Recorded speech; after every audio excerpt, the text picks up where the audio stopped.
Hi guys, welcome to the channel, and today I want to talk about a topic that will be interesting and informative if you are applying to a university program. Maybe it's a master's program, maybe it's a bachelor's, but regardless of the level of education, almost always you will have to write what is known as a statement of purpose or a motivation letter. Now, I want to talk about this because in the past, I myself have had to write this several times to several universities, and I did my master's here in Finland in Lappeenranta University of Technology. And I personally think that this is a very important part of your application. And I see many students neglecting the importance of this and not really paying enough attention to the quality of their motivation letter or the statement of purpose. So we're going to talk about why this is important, and I'm going to give you a few tips how you can improve the quality of this document, right? So the statement of purpose is a separate document where you have to write about the motivation behind your application, why you want to study this program, and how your educational journey or your life story connects to what you want to study and your educational aspirations and goals and dreams in life.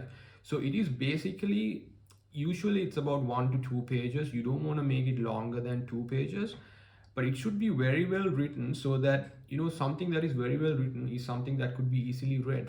And why I say that is because universities will get lots of applications from many students, and most of the time this is the first thing that they will read about you. It is not your resume, it is not your academic qualifications, your degree certificates. All of them will come after they have read your statement of purpose. So so you have a couple of minutes to tell a story about yourself and why you are qualified to be in this program. So, therefore, I believe that at least you should spend a couple of weeks or the most amount of your time in your application when curating a really good statement of purpose. So how do you do that? Let's dive into the tips, right? So I'm going to keep it short and sweet, but the first thing I want to tell you is that your statement of purpose is not your resume. Now, this is a mistake that I see lots of students making. They have their resume, maybe they have previous work experiences, previous educational qualifications, and they tell and they elaborate about these experiences in their statement of purpose, elaborating on what they studied, on where they worked. Now, this is a no-no. This is not something you should do. Your statement of purpose is not a resume. It has to be number two, which is it has to be a story. You have to tell a story. So you have to tell a story about your life, about the challenges you faced, about about your own strengths, right, and what you have learned. Maybe you can relate that to your previous educational experiences, work experiences, but you have to blend it into a story that connects this particular program and the university that you're going to study, right? So think of it as a story. Now, it could start from somewhere in your childhood. If you're applying to, let's say, a degree in mathematics or a degree in physics, how did you become interested in this field? What were the personal experiences that you had, maybe in your childhood, right? Maybe very early in your childhood, that shaped your educational journey. So think of it from a story point of view and try to tell a compelling story. Number three is that I also briefly mentioned this. While you're telling your story, you should try to bring out your strengths, right? The challenges you faced and how you overcame them and what you learned from them. And again, connect it to the story. So, how did those challenges and experiences shape your educational journey? Number four, what I want to talk about is research about the university and the program. Now, when you're applying to multiple universities and multiple programs, I understand that writing a statement of purpose is a time consuming task. So, what you could do is you could have a basic template. Now, of course, if you're serious about your studies, it doesn't mean you're going to apply to programs that are completely different from one another, right? So, maybe you have a scope of a scope or a field where you want to apply, and the programs may slightly vary from one another.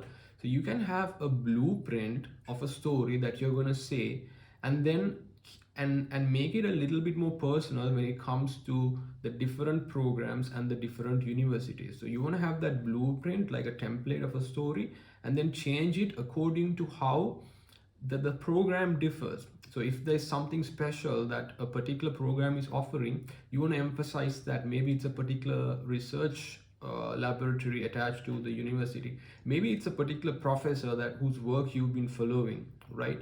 And which connects to what you want to do in the future. So these kind of stories, you should always try to connect these stories from your life experiences and from what is being offered by that particular university and the program.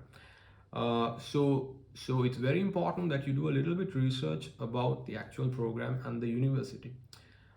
Now, finally, what I want to say is, I think this is kind of obvious, but I really want you to double check your grammar and your spellings when it comes to your statement of purpose. Like I said, this is the first impression that you are going to make. So if you're serious about getting admitted to a university, please double check your composition, your grammar, and spellings on your statement of purpose document.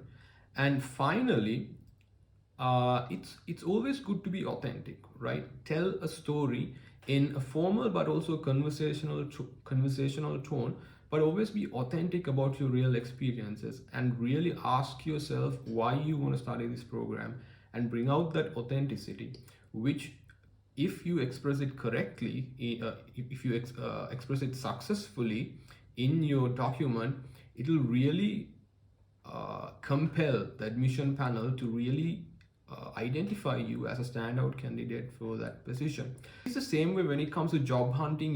Sometimes you talk about a cover letter. It is somewhat similar to a statement of purpose when it comes to university applications. Um, that's what I want to talk about today, and let's talk about more topics when it comes to education, when it comes to applying to universities, and the kind of important things that you need to do. Stay tuned, and I'll meet you guys on another video. Thank you.